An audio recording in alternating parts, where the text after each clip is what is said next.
আবারও শীত শেষ হয়ে আসছে, আবারও চাঁদের আলোয় জেগে উঠছে নতুন বসন্তের কুড়িগুলো, আবারও প্যান্ডেল হচ্ছে পাড়ায় পাড়ায়।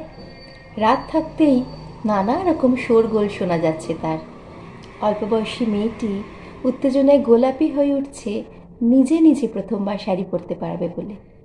ভাবছে সেই ছেলেটি জিন্স কুর্তির বদলে প্রথমবার শাড়িতে তাকে দেখে কি ভাববে। ছেলেটি হয়তো প্রথমবার দাড়ি কামাবে, প্রথমবার আফটার শেভের সুগন্ধের ঘেরাটোপে ছোট্ট ছোট্ট প্রজাপতি চারিদিকে ছড়িয়ে কোনো না কোনো প্যান্ডেলে গিয়ে দাঁড়াবে বন্ধুদের সাথে। ভিড়ের মধ্যে মিশে অস্থির আর ভীতু চোখে খুঁজবে সেই প্রথম শাড়ি পরা মেয়েটিকে। এক মুহূর্তের জন্য সেলফি আর স্ট্যাটাস আপলোড ভুলে দুজনে হয়তো কোনো এক বকুল গাছের নিচে গিয়ে দাঁড়াবে এক একান্ত পৃথিবীতে। সেই পৃথিবী যেখানে লেবু রঙা জোছনায় মিশে থাকে চরাচর, যেখানে হাতের আলতো ছোঁয়াতেই নিমেষে বলা হয়ে যায় হাজার একটা কথা।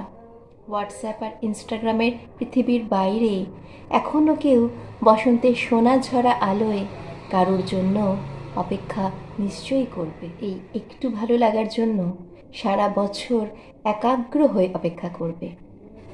সেই বসন্ত পঞ্চমী আমাদের জীবনে নিশ্চয়ই থাকবে আজীবন, সারা জীবন। এই ভালোবাসার জন্য আমরা এক টোকায় তাচ্ছিল্যের সঙ্গে সরিয়ে দিতে পারবো সকল প্রলোভন, এক লহমায় উড়িয়ে দিতে পারবো সকল অমরত্বের ইশারা। যতই এআই এসে আমাদের মাত করে দিক না কেন, যতই হোয়াটসঅ্যাপ, ইনস্টাগ্রাম, ফেসবুক এর বাইরের দুনিয়া বলে যে কিছু আছে আমরা ভুলে যাই না কেন, বসন্ত পঞ্চমীর অন্তহীন ভালোবাসার উৎসব বাঙালির থেকে কেউ কেড়ে নিতে পারবে না।